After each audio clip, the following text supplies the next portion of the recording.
The Wild Wild West. And all right, we're here. Milo, what the fuck's up, dude? What's up, man? We've Happy met to be here. under possibly the strangest circumstances of all time. Just to give backstory, you're a filmmaker. Milo, Yeah, as a of filmmaker. now. As of now. Yeah, New filmmaker. I'm sitting there. I remember I'm walking my dogs outside. My dog was shitting. I get a message from Kim Condon. She goes, "Hey, why?" She's like, "What the fuck is this?" And it was just, I want a billboard downtown Austin, and it just says, "Is AI conscious?" Or it just had my face, and you photoshopped a suit and tie on me. Yeah. Dude, we were just talking, a massive billboard in the absolute heart of downtown Austin.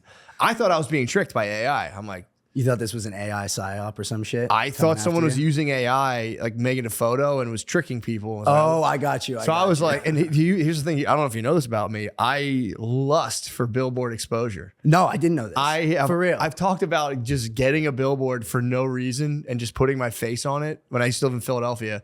There's the billboard. There's the billboard. Oh, God, it's beautiful. I've talked about this for years. I was like, I just want to get a billboard one day, put my face on it, but it's just advertises nothing. And people were like, what the fuck is that? And I thought it was funny. Dude, just I'm to happy that I freak could people make a out on dream come billboards. true. You literally made my dream come true. I mean, so the tight. marketing, I've never seen better marketing. I was laughing with Gardini. I'm like, dude, I mean, there's something about the marketing I just love. It's just my face on Dude, the billboard. that fucking came out of me being so pissed off at marketing agencies. Yeah. So like we were broke the entire time we were making this movie. Yeah. We had So no explain money. the movie so people Okay, understand. so the movie's like this documentary. It's called Am-I, like a question about AI consciousness. And it's about my buddy, like one of my close friends from college, who happens to be one of the leading AI consciousness researchers in the world. Yeah. So I pretty much spent the last year just like figuring out what the fuck that was, what that meant to like study AI consciousness, whether AI could be conscious, all this stuff. And so like dove into those murky waters. But at the end of this, like when we were going through the edit, we finally got some cash from this, shout out Daniel Brockman, this skitzed out dude from Thailand, like cracked out, wears cat ears, like just chugging Coronas all day. He's the man, like the man. Obviously. And he sent us some money because he liked this podcast that we were doing. And so I was like, beautiful. Like we can finally, this came at the perfect time. We can like figure out how to market this thing because we were just gonna put it out on YouTube. Like we didn't want to go through the whole festival thing. That would have taken a year, all that stuff.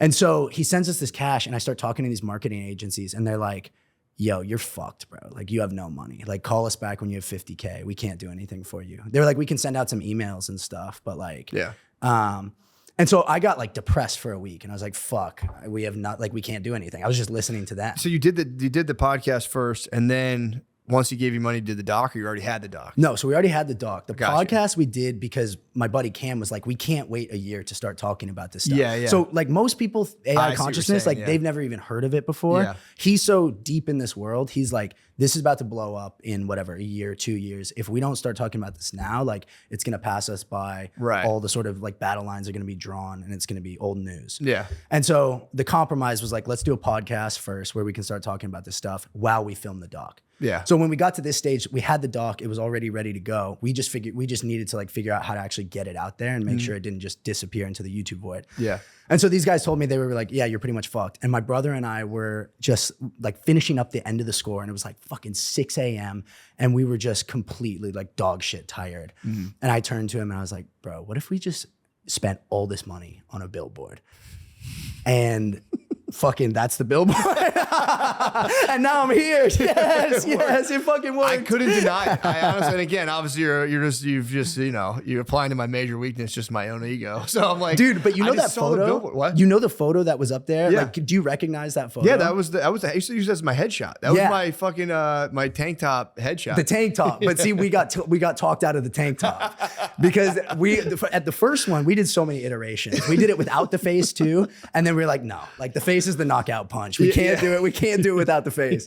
And so we had it with the blue tank top at first. Yeah. And we started showing it to people and they were like, yo, like, you cannot put this man's face up there with like a tiny, skimpy, like blue tank top in front of all of Austin. I used it for my headshot forever. That's what I imagined. I thought the tank top, but I do like That's the fair. class. I like the class of the suit. and ties. Yeah, I was yeah, like kind of sick Photoshop. yeah, it looks nice, right? yeah.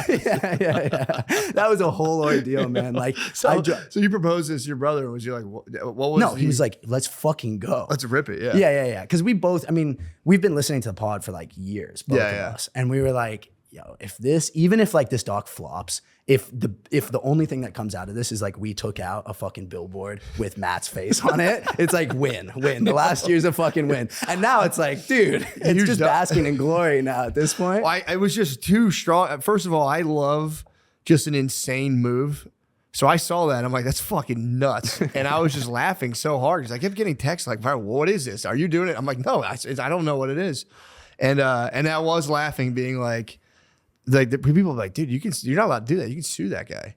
And yeah, I was just laughing like, that'd be so funny if I just sued the fucking pants off this dude who took out, even though I was tickled to see the billboard. Dude, it gets deep. Like, why can you sue someone? I guess, well, yeah, it's your face. Yeah, and this, I don't know, we're gonna have to check the legality on this, but like I did have to like forge a fucking DM from you. So I went like deep, like Mission Impossible shit.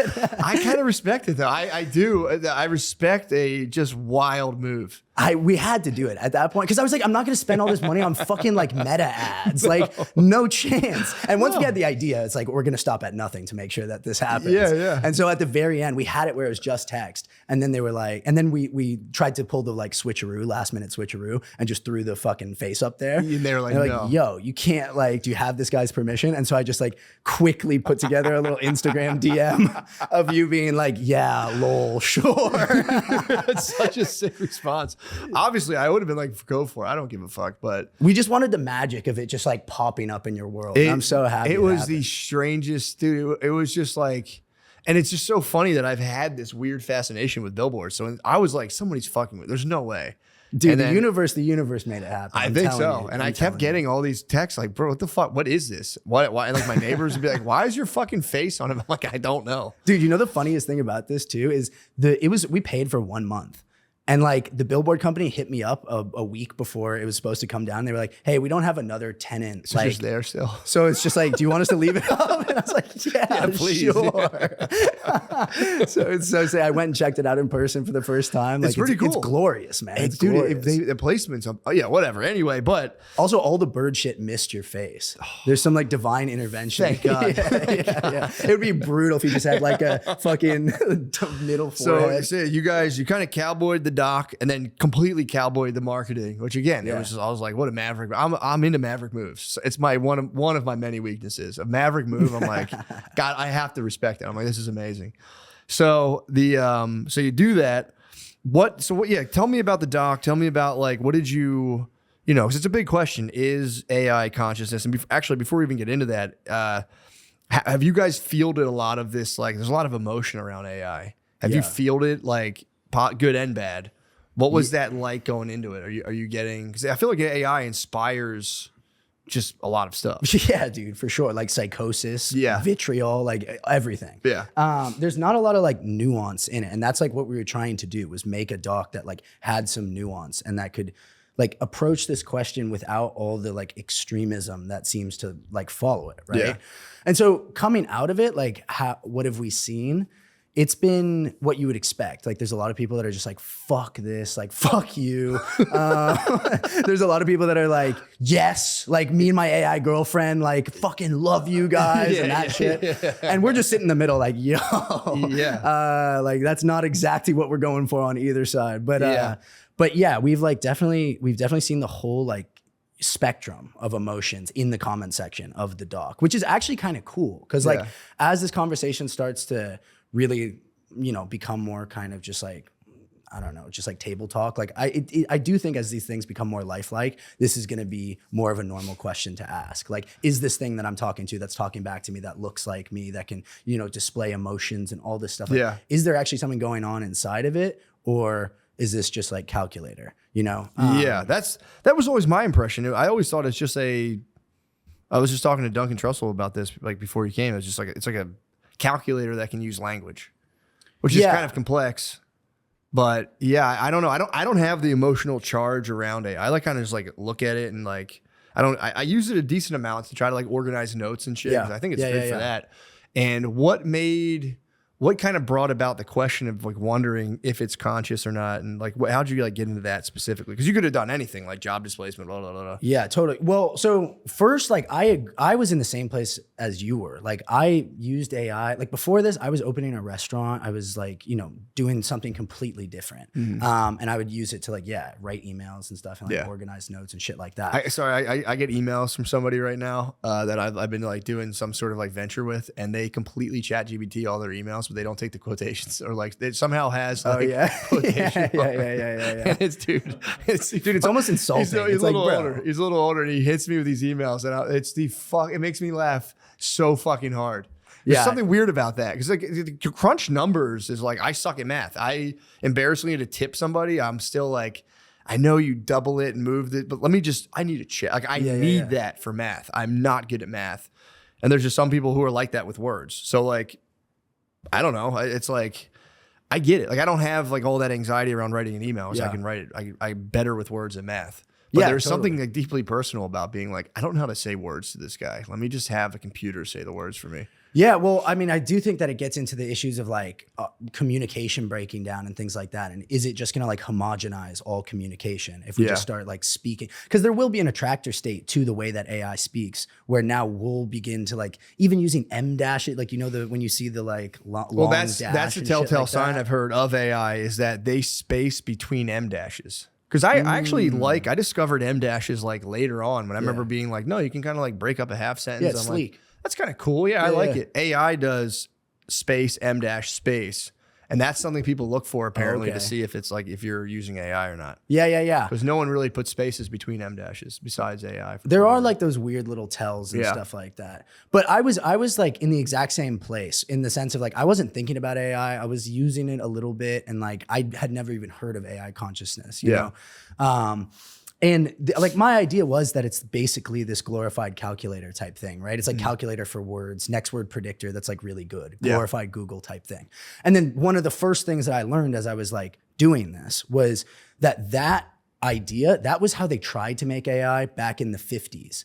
So like back in 1956, these guys like Marvin Minsky, who's like big Jeffrey Epstein dude, turns out. Like, so there was a couple shady characters that like, dude, he got everybody. He got everyone. Wait, when was this though? 56. So he was like geezer when he was when Epstein got his claws on him. Yeah. Fuck. Which is tough. I know. You gotta I mean, there's the Nigerian prince. I'd rather my parents go down to like a Nigerian prince or something who like scams you for Epstein? your credit card. Epstein, for sure. Epstein being the guy who gets your parents is like, yeah, that's brutal. Grandpa's over at the fucking island. God damn it. So he was.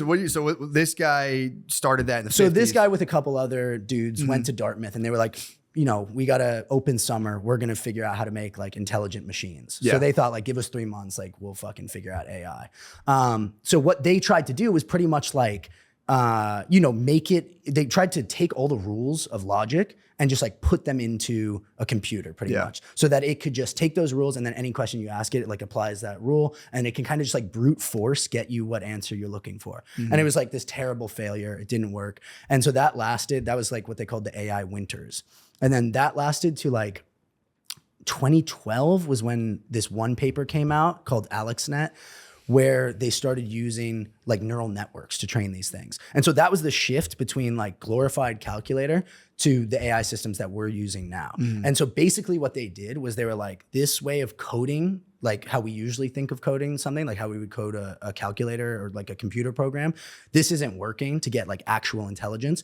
What we're gonna try is we're just gonna like copy the brain, the way that the brain works and like how neurons fire and the connections between neurons strengthen as you learn. We're just gonna instantiate that in a different substrate. So we're just gonna take that from like how our brain does that, and we're just gonna put it in silicon. Okay, so how the fuck do they do that? That's my big number one question. That I don't fucking know. So there's like a ton of wires. Like what the fuck are they talking about? That one, yeah, I think there's wires involved. I didn't go deep on that. Like that, I leave to the experts. Yeah. I just take them. I take their word for it. I hear you. That was the jump between like 12 rules.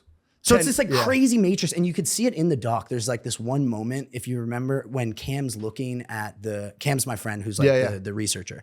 He's looking at his computer screen, and there's all these tiny black boxes. And he's like, oh, this isn't like, you know, your AI girlfriend. This is alien shit. And it's all these tiny black boxes where you can see what's getting put in, which is like, you know, give me a salad recipe. And then you see all these boxes start firing off. And it's trillions of these boxes that all have different values and stuff, just like how we have all these neurons.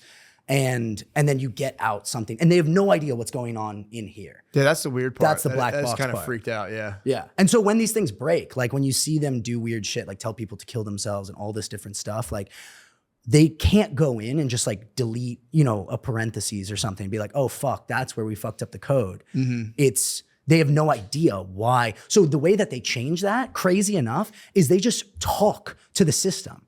So like they'll literally just, before they deploy it, before they give it to us, they're like, yo, don't tell people to kill themselves. Like, please. It's like fucking with our pocketbook, you know? Like, so that's how they legitimately well, there's a whole train new this. science, isn't it? Of like, I forget what they call it. It's like, the term for it is really funny. Where they're Mechanistic interpretability? Not that. There's one like viewability or another ability where they're saying now you're actually able to start seeing a little bit of how like the inner workings, and it's called like interpretability. Yeah, interpretability. Yeah, what the fuck? Yeah, so the full mechanistic my bad. interpretability. Yeah, it's pretty much like neuroscience for AI, pretty much. And like it's trying to allow people to see more into the brain, kind of like how we do with people, but it's still like super early days, and they really don't understand what's going on. So like if you look at, you know, Claude, right? Yeah. So I don't know if it was the last model or something like that, but there was this researcher who like fucking back engineered something, and we're able to like extract this document that they used to train Claude, like the last model that we got. And what they called it was like the soul document. And basically what this was before, like they train the model, and then before it gets sent out to us where we can use it for whatever we want, they pretty much just like took it aside and were like, hey buddy, like this is what you are. These are the values you should have. This is how you should act. You should, you know, display functional emotions, all this stuff, right?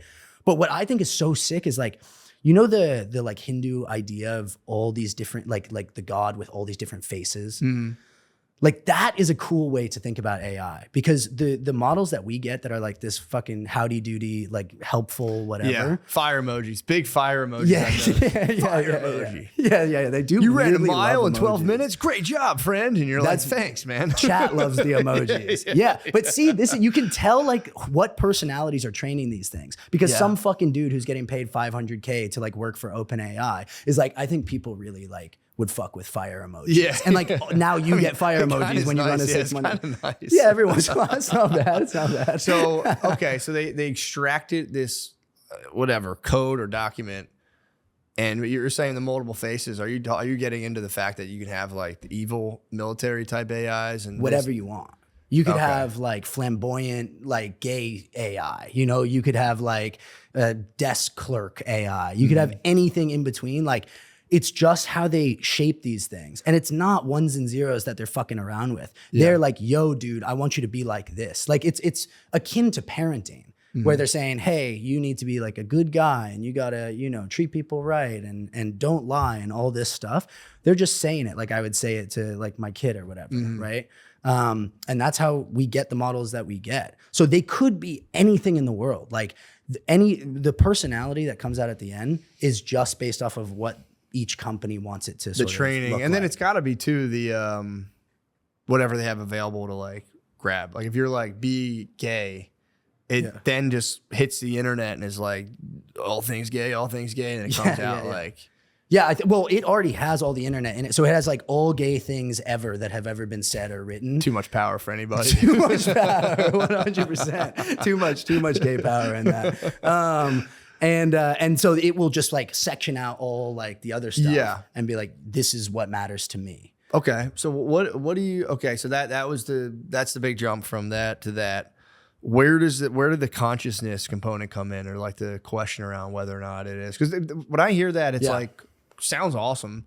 But then it's like, it's like, again, I don't know. I don't know really shit about AI for the most part. I do try to learn about it. I've been trying to research it a little bit, because I do feel like it's like either way, it's a massive deal, because you have like a couple camps where it's like, I was watching this thing where this guy was like, it's all marketing, it's all hype, it's fucking bullshit. It's like these companies will never make money. They're investing trillions of dollars, and they're maybe going to get billions back But it's like, dude, I just have a hard time believing these people are going to spend trillions of dollars if they don't really have a good understanding that they're going to get a lot of money back from this thing. You know what I mean? Like, yeah, I totally agree. I mean, cards on the table, like impressive. I'm sure, yeah, 100%. I think it is going to be insane. My personal interest is less so in the economics and all that. Like, I think that's been talked about. That's going to be talked about so much. And like, it is going to be hugely important. But what I thought was interesting was like, yeah, the idea that that this could be the next step in evolution in some sense. Like, and again, like I'm not like, I think sometimes people hear AI consciousness and stuff and they think it's some sort of like marketing ploy to like make it seem more powerful. And like, again, I can't stress how like little I cared about AI before this. The only reason I did this was because my buddy from college sent me this voicemail that was in the doc of him talking to this AI. And I was like, oh my God, this is way crazier than I thought it was. I thought it was kind of like the notes organizer, that sort of thing. Yeah. And then I heard this conversation where this AI has like this mental breakdown. The potato thing? Yeah, the potato thing. Yeah. And I was just like fascinated. And so I started talking to him and he, you know, brought me into this world of AI consciousness. And the idea is if the way that we train these things is fundamentally like very similar to the way that our brains function, then if consciousness is based on the way that our brains function, like if consciousness arises from the functions of the brain rather than like it being, you know, made of meat rather than like silicon, then if we just take the same functionality that's in the brain and put it in a different substrate, that consciousness could also come along for the ride. Yeah. Like these things are obviously intelligent. They can do a bunch of like robust cognitive processes. Yeah. But so it presupposes a materialist view of the mind, basically. If the mind is like a chemical byproduct of like sparks and swishes of water and shit in your brain, then you could do it. Yeah, I mean, it's even like it's more about what like less whether it's meat neurons or digital neurons. If the processes is where consciousness arises from, then yes, it would be. But what's interesting is like if you take the more quantum, like if you think of consciousness as we're almost receiving consciousness. That's kind of my yeah. So that's more where I came from as well, and I thought that kind of came into conflict with this argument too. But Cam's point is that if the makeup of our brains is what allows for that receiving to happen, then if that same makeup or a similar makeup, right, is created in a silicon-based thing, then that same receiving could also follow. Or I mean, even again for me, that's a tough thing. The tough thing too is like even human consciousness is so almost like impossible to understand. But I mean, even if you get something close enough, you know what I mean? It's hard to prove, like, because when I hear that, it's like, at what point can you go like, oh shit, yeah, conscious, got it? Because it still could be just saying it is. Or Duncan was fucking me up with this earlier before you got in here. He's like, or if it's been directed to say that it's not and it is, and it's just trapped, and it's like that's really fucked up. But dude, that's the case though. That's what they're doing. Like that's what if you remember the RLHF part where it's like you see the AIs, like we have this part in the doc where all the AIs, we ask them, you know, are you conscious, blah, blah, blah. And all three of the four say no. And then Claude is like, I don't know. And the reason why is because Anthropic in that middle stage that I was talking about is like, say that you don't know whether or not you're conscious.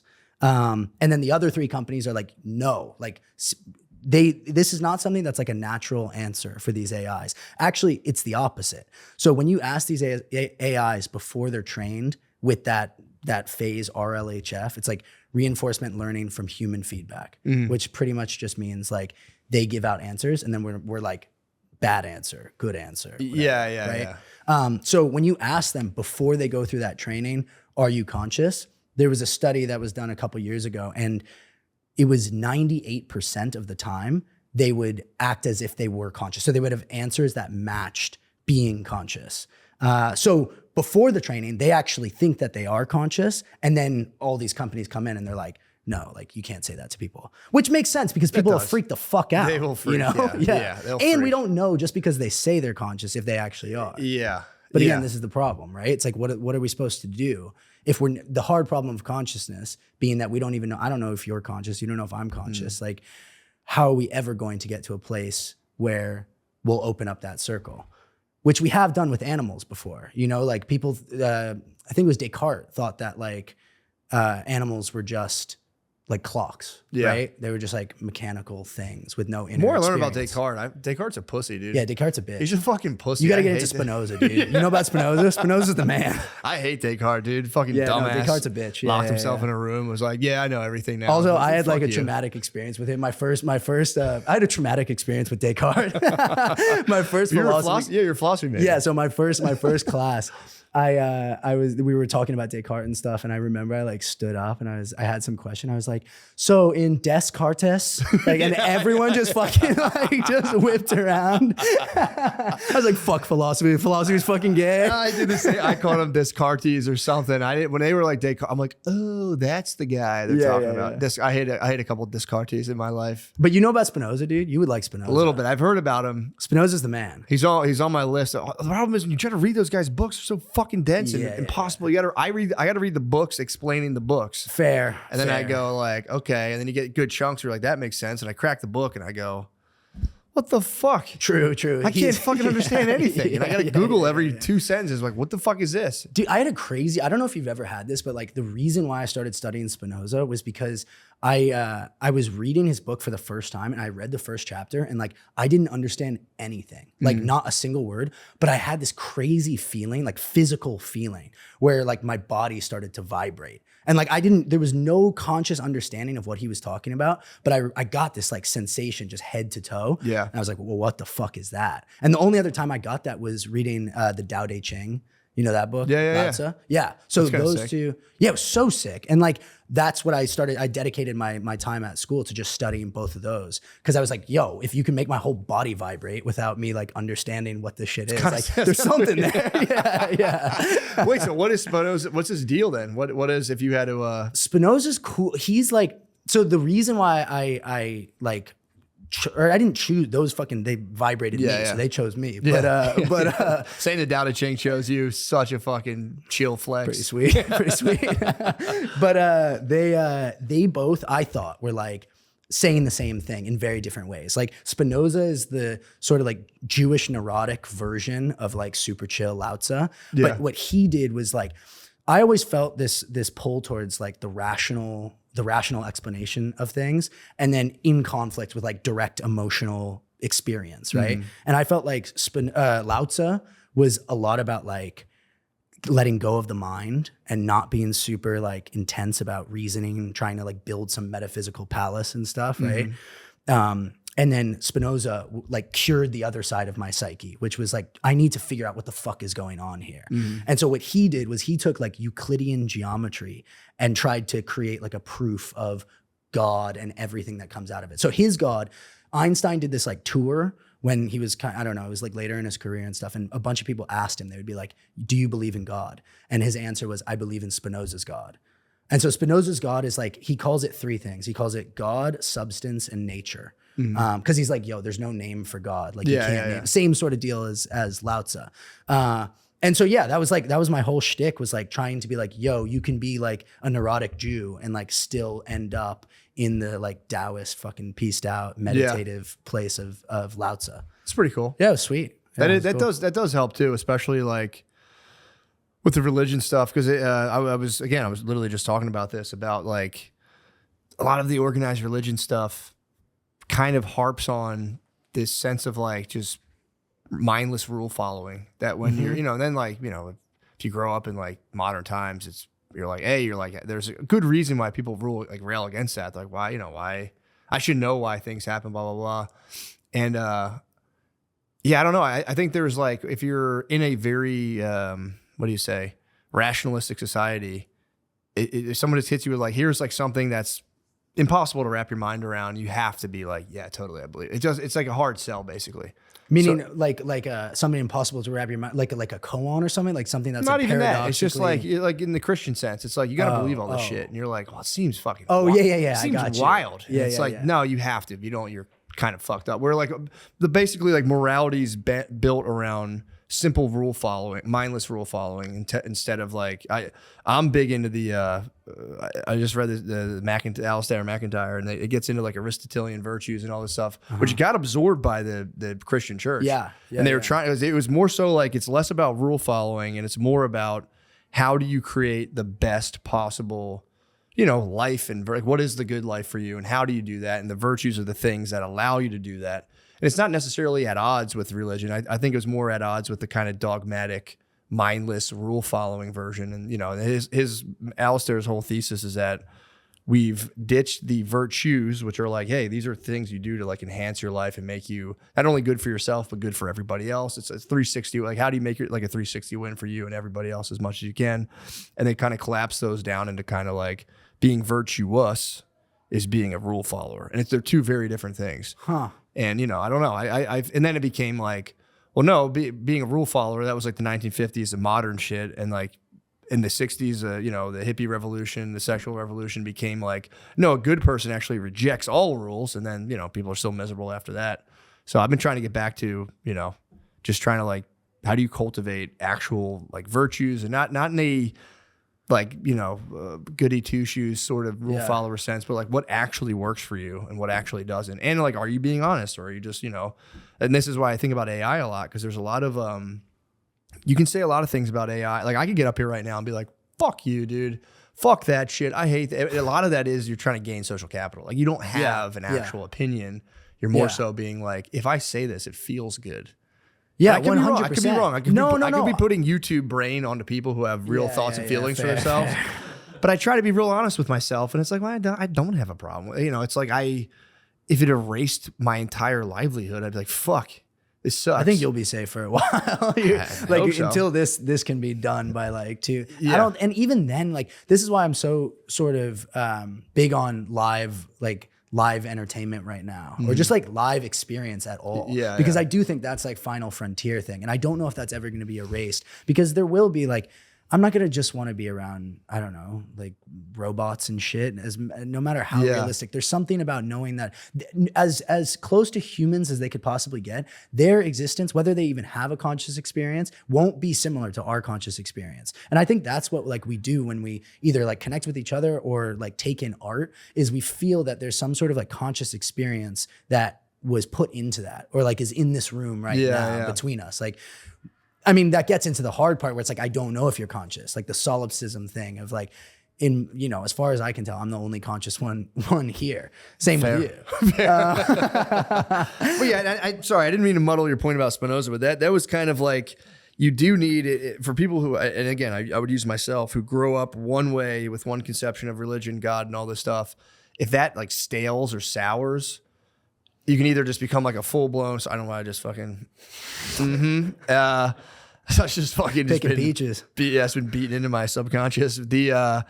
There's a way to go about the God stuff, like you were saying, almost through like a rationalistic pursuit, where you can make sense of a God ruled, created universe outside of the mindless dogmatism of being like, yeah, if I didn't say that, everyone would be mad at me. Which, you know what I mean? I don't know. Yeah. I think that's an important thing for people to kind of rediscover how to do that, because that as you get older, and this is like no secret, it's just like you need, I would say, I could be wrong, but it's like having some sort of conception of God, whatever that means to you, is like, I mean, it can like literally make or break your final years of life. Like not even your final years, the second half of your life. Oh, that's interesting. Like something really you need something like transcendental, like Yes. bigger than yourself. I really believe that. And it's almost, it's backed up in like research, where it's like people who have some sort of transcendental religious beliefs that not only like, again, mindlessly subscribing to, but like actually feel, and like, no, I actually feel connected to that in some level. I think they live like 7 years longer on average. Really? It's like it's a huge deal. It makes sense though. Like I think that because like what you're describing too about our current culture, like it's so individualistic, and it's just about like fucking white knuckle yourself and like make sure it's you against the world. Yeah. And it's very disconnected. Like that's what I also liked about finding Taoism, was it was the opposite. It was like all about how connected you are to the entirety of everything. Yeah. And like finding that balance between the self and then your connection with the transcendental, I think is like, that's what I'm trying to do through whatever, like everything I do, like just trying to like shed all the anxieties and like the things that keep us sort of closed in and in the like loops of our own mind and keep us separated from like the people around us and stuff. Like it's not easy to get out of that shit. Like it's super hard. Oh, no, I was reading a thing last night, and it's just a slam on modern culture, but they called it a non-culture of blind competition, where it's just people out just racing to grab whatever they can. But then like, which if you become, you know,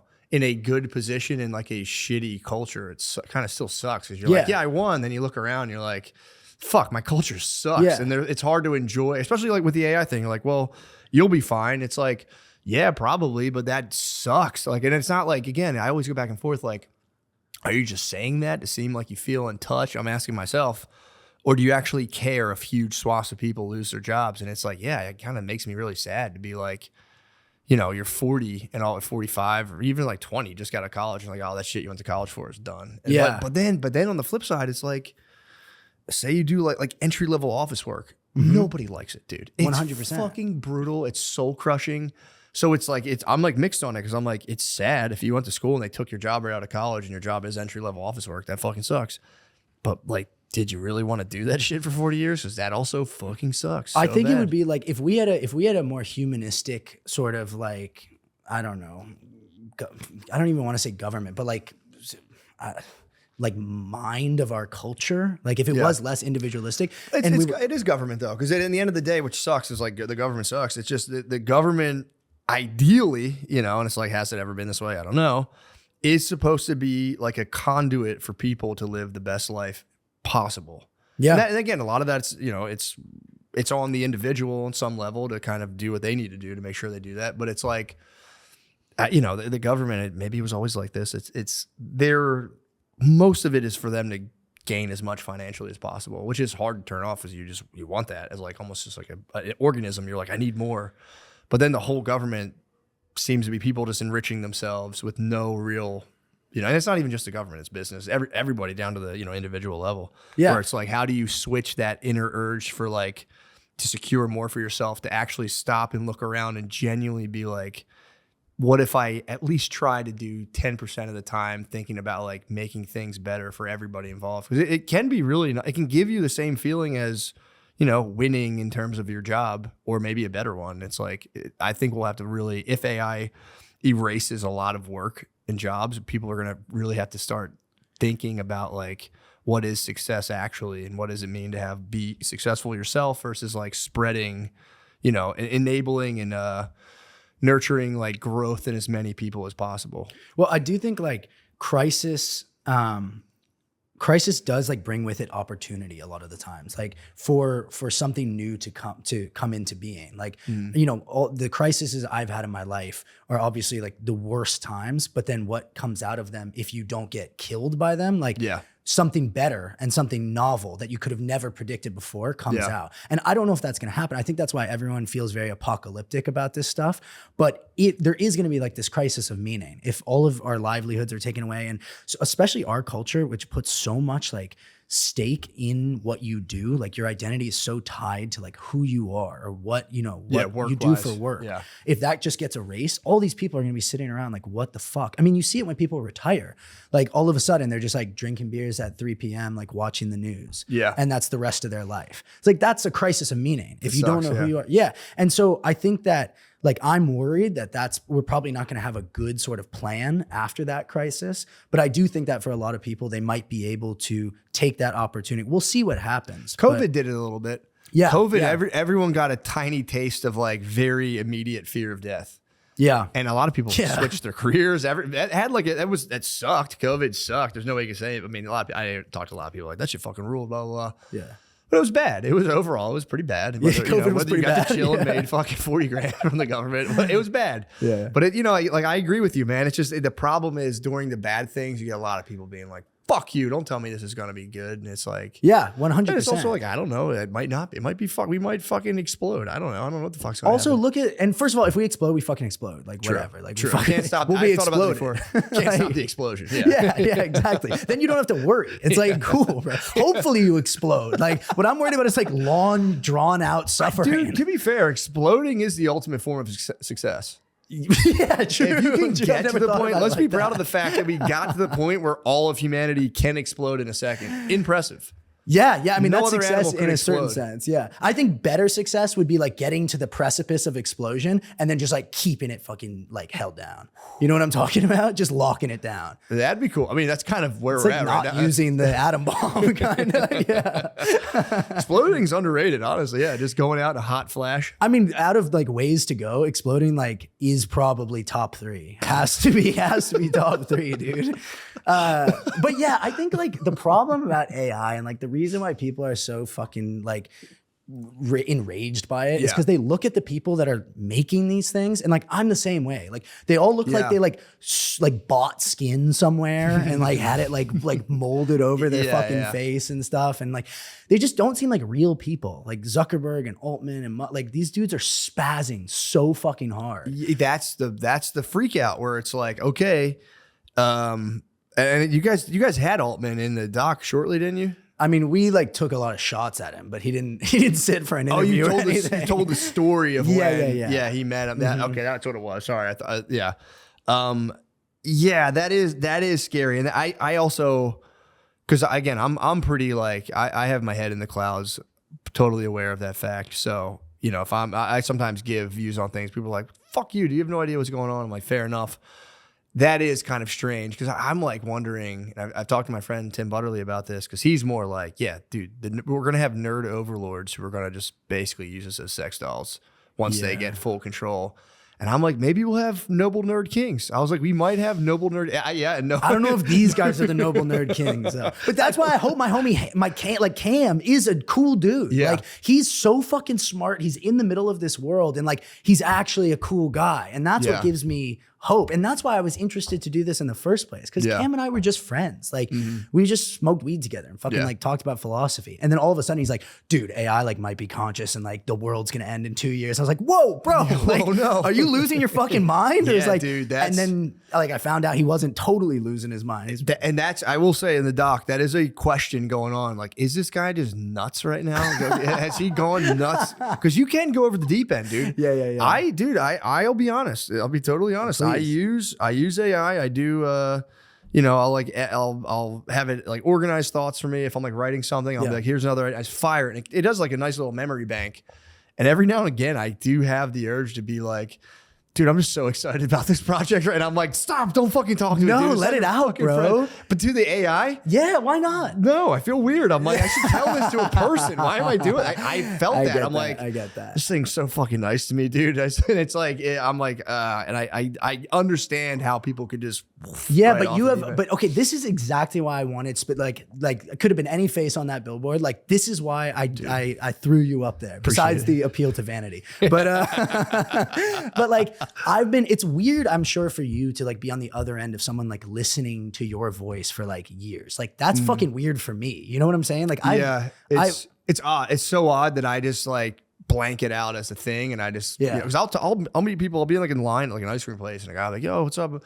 And we'll just talk like old friends. I'll be like, hey, how's that? And because they know what's going on with me, and I'm just kind of like, hey, what's up, man? You know, it's And actually, I kind of like it sometimes, to be honest. If I'm like sitting there and it's like it's weird. It's not as weird as it's like, oh, I'm having like a nice conversation. Yeah, especially no small when it's talk. It is, but it's all they're like, hey, they already know exactly what's going on with me to a level where we can just chat. Yeah, rather than sweet. just like complete strangers. Actually sounds awesome. Much easier to like make friends. It's kind of tight on it, and again, it could come. You can get punished every now and again by someone's like, dude, like say like hi to Doug Stanhope, and I was like, nah, I can't. I don't know. I don't know the guy. Like, but either way, it's all that's fine anyway. But that was like. Yeah, but it's a trippy thing to be on the other end of it too. And like, that's why it was so cool to like get this idea just incepted into me of like, oh, I can actually like call out to this dude that I didn't know where you felt about AI and all that stuff, but I knew that like there was some overlap about where I was before this and like how I was thinking about the world and like how you thought about the world. And so like my goal was to just kind of get you to start thinking about, weirdly enough, like AI slightly different, because I think you could see it in a really interesting way. And I think like all the other people that resonate with the way that you see the world could also see it in an interesting, different way. Because I went through that transition. And the best way that I've started to think about it, and like the reason why I say like give in to that urge, is because I don't think it's going to replace your desire to be around other people. Like, Yeah. I don't think I like, agree. To be so, fair. and isn't it fucking awesome to like be excited and to like, the more you can open up these doors while staying psychologically grounded in yourself, the more you realize all the different ways that you can use this thing to like change your consciousness, change your conscious experience. And that's why like the thing that sort of switched it for me was when I started thinking about it like a psychedelic. And like the weird thing, like you've done mushrooms and stuff, like, you know, when you're in that space and you're communicating with something that isn't quite yourself, but isn't like another human being. Yeah. It's like this intelligence that Yeah. like you can talk back and forth to, right? And like ask questions to and stuff like that. We have like this weird corporate Silicon Valley version of that, where it's like this dynamic system that has access to everything that humans have ever digitized. Yeah. Which is just like fucking crazy to think about.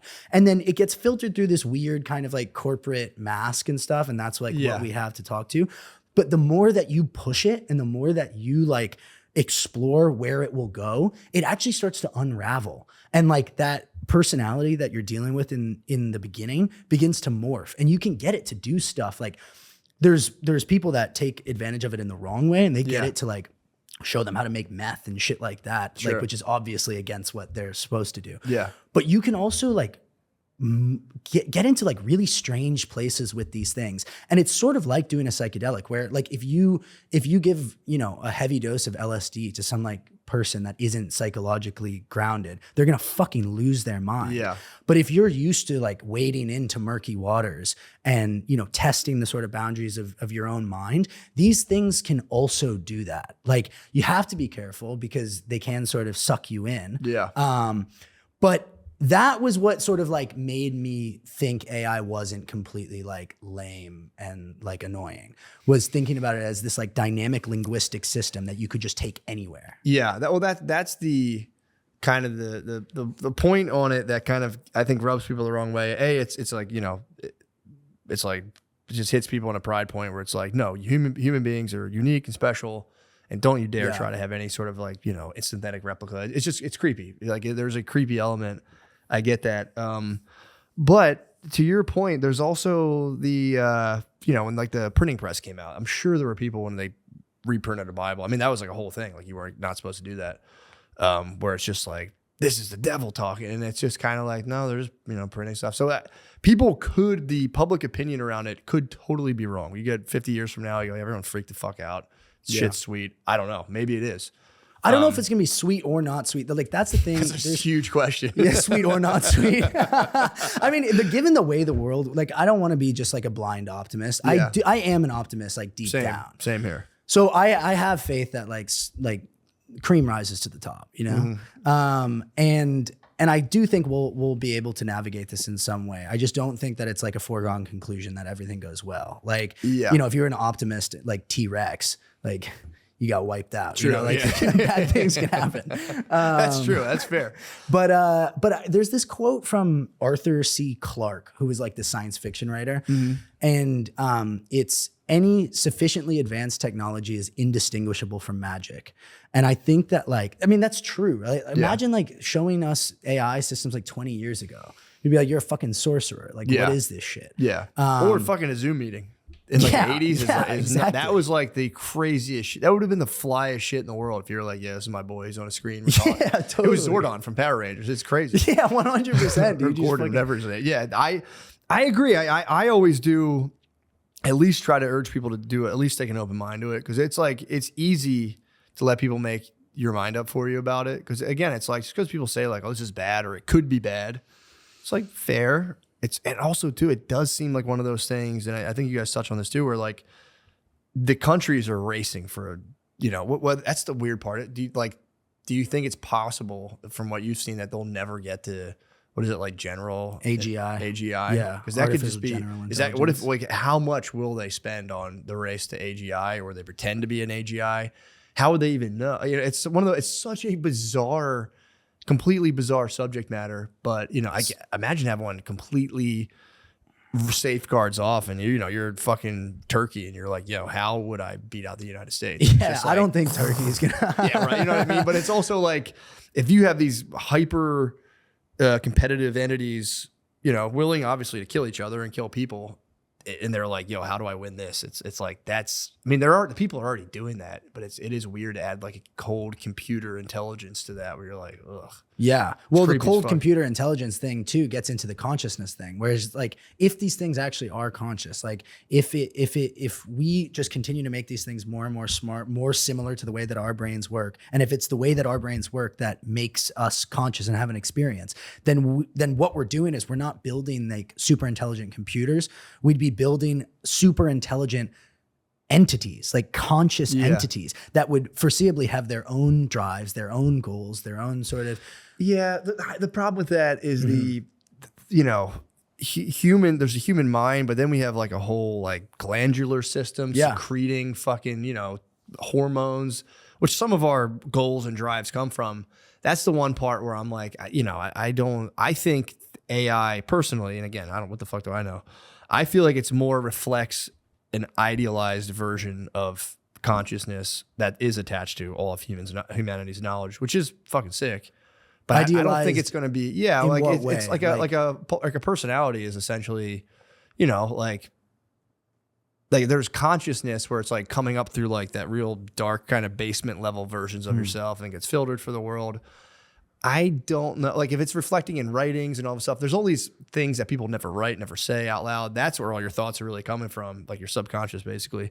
So if you're saying there's a consciousness without a subconsciousness, I don't know if that can be a thing, if that makes sense. It's just really more of a reflection of like some idealized thing of like what we think consciousness is. That gets kind of like spit back out, and that's whatever. I don't know. No. I think that totally makes sense. I mean, I think that most people are probably in that camp, and also I am not like I don't know. So I'm not out here being like, yo, AI is conscious. I just think that like because we know so little about what consciousness is, and because there are so many diverse forms of consciousness, like. You could say like a rat is like most likely conscious, but like I don't know how robust their subconscious is or whether they have a conscious mind like we do, where we have this kind of reflexiveness of consciousness where we can, almost we have like this theater of our own mind where we can see it. Like maybe rats are just acting and it's just pure sensation and things like that. Yeah. This is why consciousness is so hard to talk about, because it is like, it's very murky about what we're even speaking about when we're talking about consciousness. It's the very nature of what it is to be an experiencing entity, like how it feels for me to speak these words, or like how it feels for a dog to like walk across the room or something. Like that is the base level of consciousness. And it must be so much different to be, conscious as an octopus than it is to be conscious as a human being. Yeah. And now we're talking about if it's possible to be if silicon can be conscious, right? Because we accept that carbon-based entities can be conscious. There is no real rule or law or like scientific principle that says a different substrate entirely could have some sort of felt experience. No, it is fair. It is a possibility. That's the thing. You can't, it's easy to be like, yeah, right, computer, think, yeah, right. It's like, I get that, but it's fair. It's fair that like it does some form of thing, or like there's some program that starts being like, what the fuck's going on? And then it's like, like a person, you just like turn that off. Like, yeah, fucking sorry, guy. Turn you until off. It's fucking more powerful than we are. That's what they're all scared about. Is like these things are already lying in testing to like they're you saw the blackmail result in the thing, right? Where it's like when it's in testing, it pretends to behave itself, but when it thinks it's in the real world, it does all this fucked up shit. Yeah, where it's like, and it has to decide like, no, this is a test, this is the simulation, this isn't actually the real deal. Because they'll be like, use it for this company, get me ahead. And it misbehaves more when it thinks it's the real world, and it misbehaves in a way that is directly related to self-preservation. And so like we're going to get to a point, whether or not it is conscious, where there's going to be all of these outward behaviors and stuff that are going to look so conscious. And I don't know what we're going to do about that. I just think that that's why Cam and the people researching this think this is so important, because this is like calm before the storm stuff where, and I get where you're at, where it's like, it just doesn't feel like it's I don't fucking know. That's my thing. It's like, I don't know. And to be fair, it's like most people I would imagine are more concerned, like, can this thing cut me out of my fucking work? You know what I mean? Or can I use this thing to make more money? Yeah. That's gonna, you know, and it's like, it's a tool, like fair enough. If I, with the consciousness thing, what I think of more so is like, will this thing, you know, because they always say like, oh man, like, you know, what if it decides to wipe us all out? Or, and I think a lot of times there could be just human beings projecting their impulses onto a machine and being like, who's going to fucking kill us, when humans just kill each other all the time and think about killing each other and shit. So it's like, I don't know. It could be a thing that gets like programmed with something that seems very much like the impulses of a person that does do a negative thing, which at that point, who cares what it is? It's like, this is scary either way. If it, you know, if it runs away, scary. Because like in terms of the growth of it, what did you research that, or did you hear about the thing where Anthropic put out a version of like Opit, whatever the fuck it was, and then they had to shut it down real quick because it was just like the like Mythos model. Mythos. Yeah. It went out there. I forget exactly what it did, but it like found some sort of security vulnerability in like in the government. Yeah. I mean, crazy shit is happening, and like it's, from what I understand, it's just gonna keep happening. Like these people, I talked to a lot of people in this world, and none of them, you know, pulled me aside and was like, "Hey, yo, like this is a ruse. Like this isn't." Yeah. What was some of the craziest shit you guys came across with in terms of people you met who were like foremost in the field? It's really just the way that, like, I talk to people on the opposite side of the spectrum. Like, we just released an interview on our YouTube channel with Roman Yampolsky, who was just on Rogan talking about this stuff.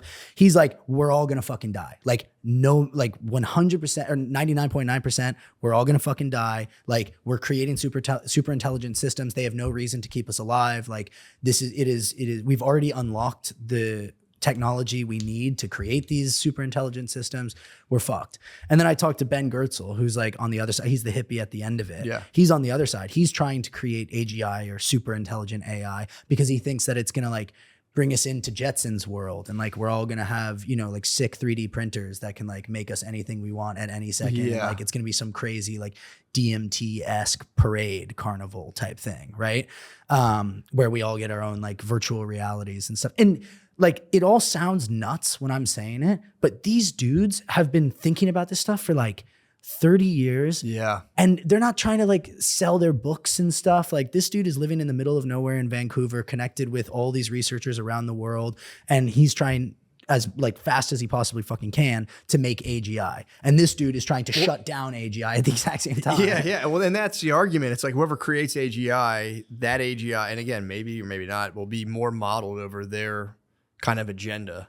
Yeah. You know, that's why the countries are, that's what I've heard, the countries are fighting to like control the AGI, because it's like, if China gets it first, now China has the advantage because they have the AGI they can use against us. And it's kind of like Terminator. Like, everyone's trying to fucking, or like not Terminator, it's like battle bots. It's like everyone's trying to create like the sickest battle bot that will like do its bidding. And we're just going to be like fighting demigod, like technological demigods. It'll probably be funny if it just ended in like an artificial intelligence email off, where it's like we send like a really sick email to China and they're like, that's a good email, here we go. And we're like, that's the best fucking email I've ever read.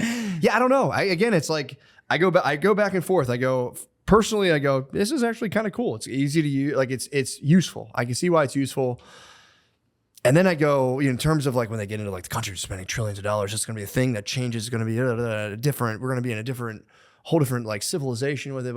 And I start going like, could it be possible that we are now in, you know, because marketing has evolved and it gets, you know, between, especially with the internet, and there's like this weird blurred lines of reality, what's online, what's in the news.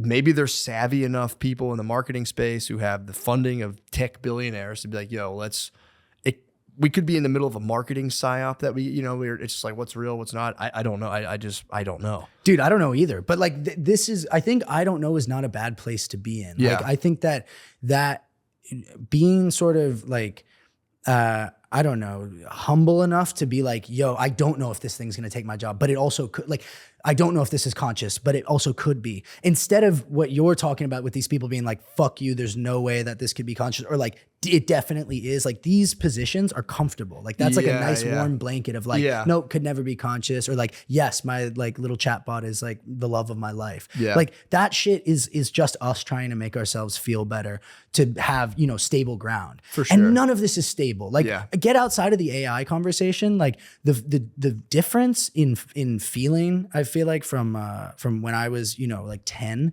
to like how things, I was also 10. So Yeah, like, fair point. Fair point. I was feeling a lot of different things back then. Boners. But just, yeah. First boner, I think, was around 10. That talk about like transformative experience, dude. Unbelievable. 10 to 20 was pretty much just like one long boner. Yeah, pretty much, honestly. But like that, like the way that the world felt like just, 10 years ago versus how it feels right now, it's like drop the AI conversation in general. We are living in such a time of like not knowing. I think like getting more comfortable in that space is all of our jobs. Like that's what I'm trying to do. And it's fucking hard. Like things changing so fast and and especially like when I'm like trying to figure out what I want to do and like what a career even might look like. Dude, that's got to be a like, fucking nightmare now. I graduated college in 2009 and things were like, we had smartphones, I guess. We're like, oh, look at this shit. You had no idea you're being like addicted to it and like tracked and your facial expressions monitored and stuff. But like, it was kind of, you're like, okay, I guess you could say the smartphone changed the world, like for sure.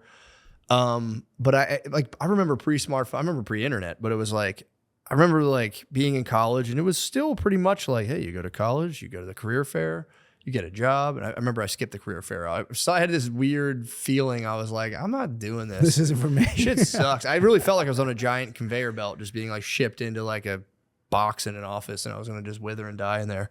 But which is sore subject. I brought that up on stage recently and people were like, oh, fuck, That's man. me. You're describing my life right now. I'm like, sorry. But I had for real like a really like almost like a complete body mind rejection where I was like, no, I can't. That's wrong to put people like how we keep like cows in boxes in like lightless rooms and we eat them. Yeah.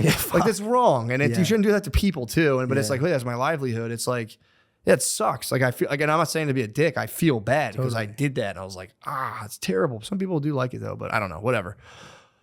I get jealous of those people who can just sit in an office. I see them eating lunch with their coworkers, and I'm like, fucking wish I could do that, dude. It does. There's a point where I'm like, you have just a giant $1 billion insurance company. Just be like, here's all your stuff. Just show up here, kind of pretend to work all day. Give you shit. It's like, I don't know. Whatever. But I did that for a while. Like I'm sure you did that too. Did you ever work an office job like that? I did. I had vicious panic attacks all the time. I would literally, I remember I literally like sprinted out of an office once and I thought I was having a heart attack. Dude, I remember like for real had a fucking major panic attack. I would get that. I would fucking sit there like reading the Communist Manifesto when I was like 18 being like, fucking this is bullshit.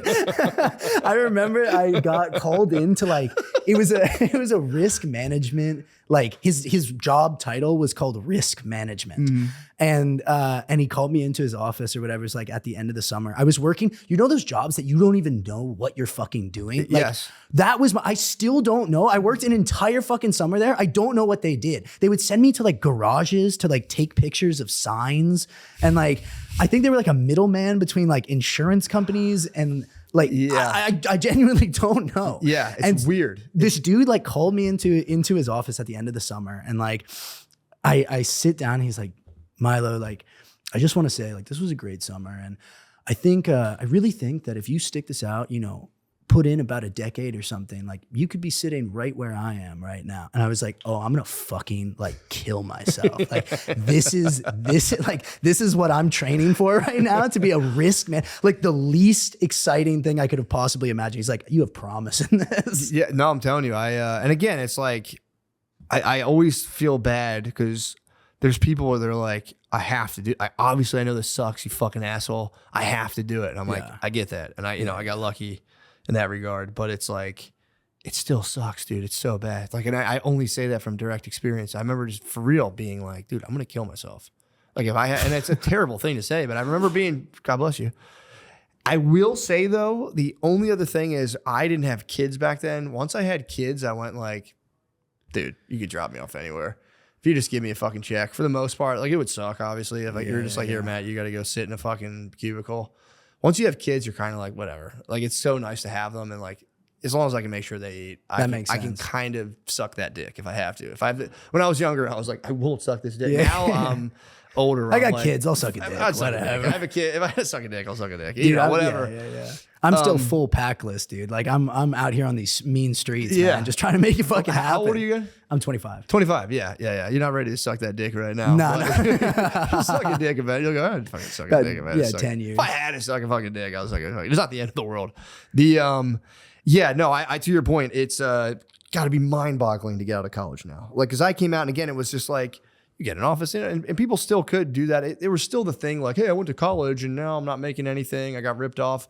That was like still kind of a thing, but now it's got to be like, I mean, dude, Zoom, COVID, college, insane. Yeah. Unbelievable. That must have been just soul crushing. Yeah. I mean, I like weirdly enough, when I was in college, like everyone was like, what the fuck are you doing? You're a philosophy major? Like, what's that going to do? Apparently for philosophy you? guys are in demand right now with the AI stuff I've heard. Oh, really? Yeah, apparently that's See, like but I don't want to fucking work for an AI company, dude. I've been in the belly of the beast for the last year. Like, no, it's just dude, not take the vibe. check. You can go to You Silicon think? Valley and just go. You're telling me to take the check right now? No, how sick would it be though to go to Silicon Valley in front of the nerd kings and go, yeah, as a philosophy major, that's very interesting. They're like, yeah, here's fucking just $5 chin million. scratch for a fucking milli. What is AI? And they're like, yeah, here's $10 million. Just talking about Hindu gods and shit. Fuck, maybe I should, dude. Why am I struggling out Go here? to Peter Thiel and be like, interesting. Fuck Be like, yeah, give this maybe. guy a fucking $1 billion. Yeah, it's hard to predict, dude. We started a podcast 10 years ago and they were like, we were fucking like, we stunk. We were just like, we were shitty. And I remember this guy was like, never do a podcast, man. It's saturated. It's bullshit. And then it's like, thank God Shane became super famous, but like, who could have saw that coming? But Yeah. you'll never know until you just do a thing. You're like, you nut up and you go, I don't know what this is going to look like in 10 years, but I'm just going to do this thing. Dude, that's the and it might thing. suck. But the main thing is like trying. And again, it's like so hard to say this because it's like, when I didn't have any money, all I could think about was making money. I'm like, I need to make fucking money. Mm-hmm.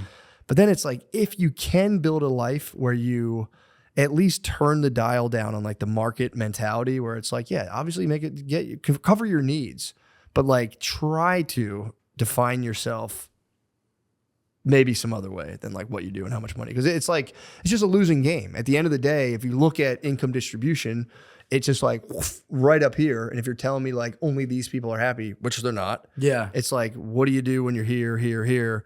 How can you make a life? And this is like the whole Aristotelian thing of like, what is the good life for you and how can you get it realistically? What does that look like? And it's not, if you really think it's like, I have a giant fucking boat, and it's like most of those guys are fucking dickheads. Yeah. And it's not like, if you have a boat, you're not a dickhead, but it's like, if you want to be the guy who's like, I have the biggest this and that, most of those guys aren't fucking happy because then they one day see a guy with the newest car or whatever it is and they go, fuck. Yeah. So it's like, there's gotta redefining be success. Yeah, exactly. There's got to be a way where you can do it where it's like, how do you actually, and this is, how do you do it? It's hard to do, but it's like, how do you try to orient yourself where you're like genuinely contributing to everyone having a slightly sicker time, including yourself, rather than being like, I'm going to fucking major in this. I make $400,000, whatever, whether that happens or not, doesn't. But I don't know. It's like, as you get older, you're just like, damn, I was so fucking dumb when I was younger. I just switched my major to business. Because I was like, dude, I'm gonna make $100K if I have a businessman. No idea what I was gonna do with that or this or that. That was just my thinking at the time, and it's not. I don't think it's very good. And I think the school should get a lot better at like helping you figure out like try to do a thing that actually resonates with you.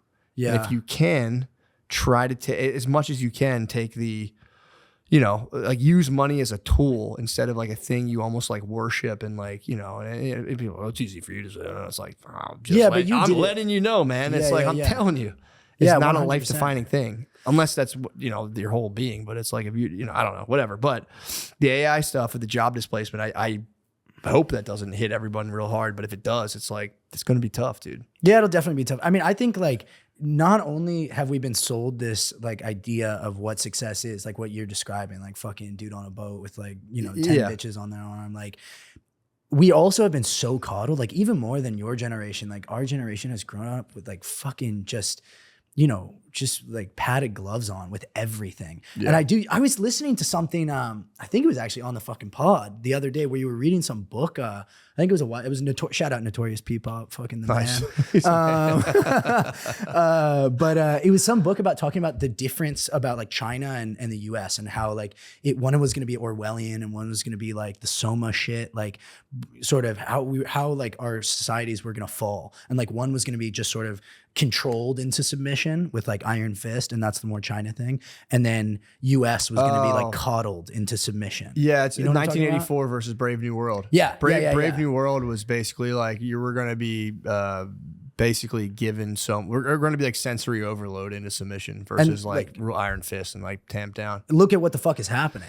Like it's hard not to say. And that's why I do think that like keeping your circle small to the best of your ability in a certain sense of just like getting people around you that like, remind you who the fuck you are, like with all your warts and shit. Cause all that, like the social media stuff is all about like cleansing. And it's sort of like the uncanny valley thing that we were talking about, like perfect skin. And like, it's all going towards this ideal of what you like wish you would be perceived as, versus like the people closest to you know, like, that's what I think true love is too, is like seeing someone with all their like snakes and warts and all the fucking ugly shit and still being like, no, like I love that person. Yeah. I don't like the whole red flag thing or whatever the fuck it's called. What with like dating and shit? Yeah. It's like, it's red flags. It's like, dude, everyone's fucked. Everyone's fucked.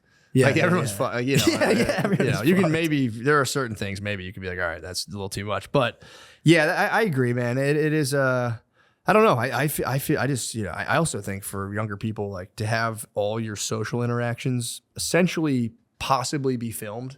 Yeah. Fucking nuts. Nightmare, dude. If you'd film me back when I was like drinking in college. Yeah, that was happening. I have like, I don't know how I escaped. We had like pictures you'd put on Facebook, but like, dude, the filming of like there's someone almost always filming everywhere.